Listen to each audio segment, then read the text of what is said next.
টানা বৃষ্টি এবং নদীর জলস্তর বৃদ্ধি পেয়ে পশ্চিম মেদিনীপুর জেলার বিভিন্ন এলাকায় তৈরি হচ্ছে বন্যা পরিস্থিতি সরেজমিনে খতিয়ে দেখতে বৃহস্পতিবার দুপুর নাগাদ হেলিকপ্টারে করে সবংয়ে পৌঁছলেন মুখ্যমন্ত্রী শুভেন্দু অধিকারী। হেলিকপ্টারের সবংয়ে অবতরণের আগে নারায়ণগড় এবং সবন বন্যা কবলিত এলাকাগুলোতে আকাশপথে পরিদর্শন করলেন মুখ্যমন্ত্রী শুভেন্দু অধিকারী। তারপর সরাসরি বিডিও অফিসে যান মুখ্যমন্ত্রী। সেখানে জেলা প্রশাসন, স্বাস্থ্য দপ্তর এবং সংশ্লিষ্ট আধিকারিকদের সঙ্গে বন্যা পরিস্থিতি নিয়ে গুরুত্বপূর্ণ বৈঠক করেন তিনি।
নিশ্চয়ই আপনারা পেয়ে গেছেন।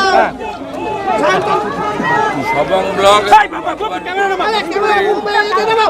বড় অংশে আমন ধান, ফিশারি, মাদুর, পানের বরজ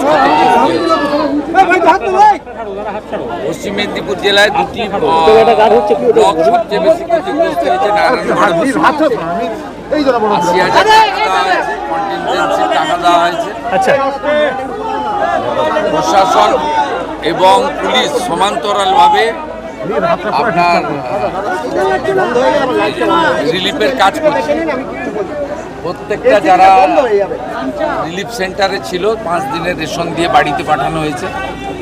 মোট আপনার এখানে বন্যার কারণে 2 জন মারা গেছে।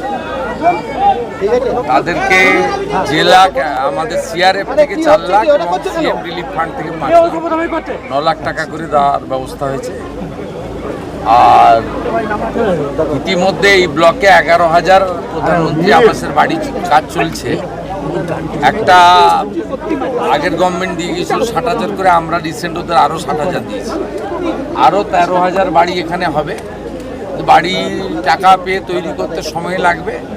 যে 3,200 বাড়ি ড্যামেজ হয়েছে সবং ব্লকে প্রাথমিকভাবে, তাদের প্রত্যেককে 30,000 টাকা করে পার ড্যামেজের জন্য দেওয়ার সিদ্ধান্ত হয়েছে। আজ থেকে প্রধানমন্ত্রী শস্য বীমা যোজনার ক্যাম্প করা হচ্ছে। ক্ষতিগ্রস্ত পান চাষি, ধান চাষিরা সেখানে নাম লেখাতে পারবেন। মাদুর কাঠিটা ইন্স্যুরেন্স স্কিমের মধ্যে নেই, তাদের জন্য আলাদা কিছু ব্যবস্থা আমি নেওয়ার জন্য নির্দেশ দিয়েছি, সে ব্যবস্থা হবে। দাদা, কেলেঘাই জল যেটা ডেঞ্জার লেভেলে উপরে বইছিল এখন আন্ডার কন্ট্রোল। এখানে পিংলা, সবং, নারায়ণগড় সব এমএলএরা ছিলেন, বিডিওরা ছিলেন। মোট 10টা স্নেক বাইটের কেস এসছে, প্রত্যেককে বাঁচিয়ে ফিরিয়ে দিতে পেরেছে।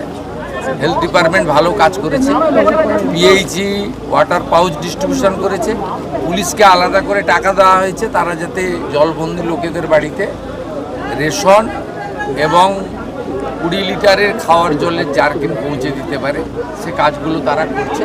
আমি আকাশপথে পুরো 5টা গ্রাম পঞ্চায়েত দেখেছি, আর এখানে রিভিউ করে যার নির্দেশ দিলাম।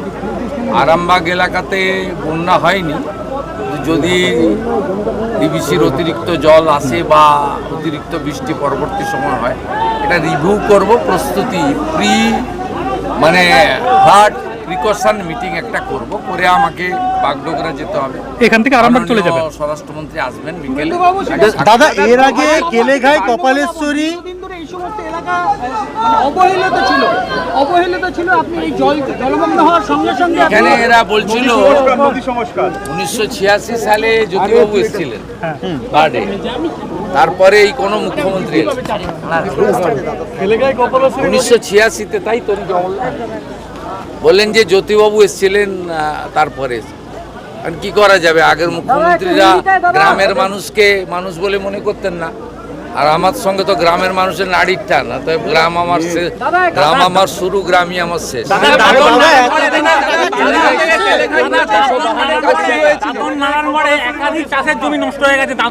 গোটা জেলায় রিভিউ করা হয়েছে, এটা সবঙ্গে করা হয়েছে যেহেতু ওয়ার্স্ট এফেক্টেড, কিন্তু গোটা জেলারই সবাই ছিলেন, জেলা শাসক, জেলা পুলিশ সুপার, সিএমওএইচ, জেলা পরিষদ, ইরিগেশন, পিএইচই, ইলেকট্রিসিটি, পুরো জেলাই ছিলেন।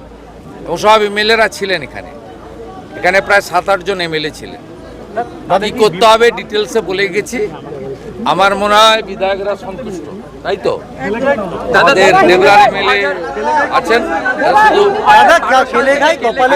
আর রাজেশ মাহাতো স্বাধীন দায়িত্বপ্রাপ্ত রাষ্ট্রমন্ত্রী, তাকে আমি রেখে দিয়ে গেলাম, আরও 2 দিন উনি থাকবেন সবাইকে বাড়ি না ফিরিয়ে দেওয়া পর্যন্ত, আর ক্রপ ইন্স্যুরেন্সের তালিকা তৈরি না হওয়া পর্যন্ত। রাজেশ মাহাতো এখানে জেলা শাসককে নিয়ে सर्वे किया है।